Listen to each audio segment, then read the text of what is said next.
Ayan mga ka-DXT, ituturo ko ngayon sa video ito paano ba makakapag-connect si customer para makapag-download siya ng retro games using the DXT Bento Box. So ang gagawin natin, ito yung pinaka-shortcut. Isa sa pinaka-shortcut is open lang niya ang kanyang internet or Wi-Fi. Click niya ang Wi-Fi at hanapin niya ang DXT Wi-Fi zone. Okay, pag click niya ang DXT Wi-Fi zone na SSID, automatic mag-open ang portal. Now, normally, pupunta tayo sa browser at itatype niya ang ating portal.txt.zone. So, sa pinakamabilis na paraan is open lang niya ang kanyang camera at hanapin lang niya ang kanyang Google Lens. Yan o, Google Lens.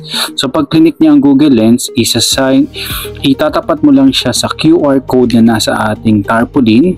Okay, pagka tinapat mo siya sa ating tarpaulin, yun dun sa QR code, automatic pupunta na siya sa browser na portal.txt.zone.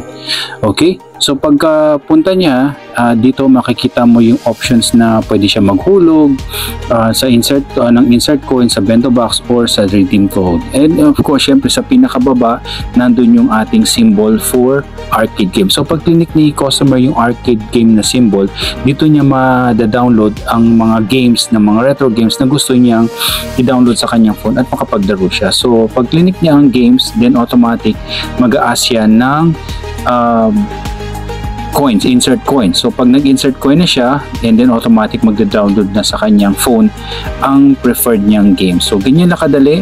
So using the QR code na nasa tarpaulin ng DXT Wi-Fi zone, pwede na siyang diretsong makapag-open at maka-download ng kanyang retro games sa kanyang phone. Yun, ganun lang kadali ang ating retro games application. Okay, sa mga gusto, i-message lang kami sa page na ito. Maraming salamat!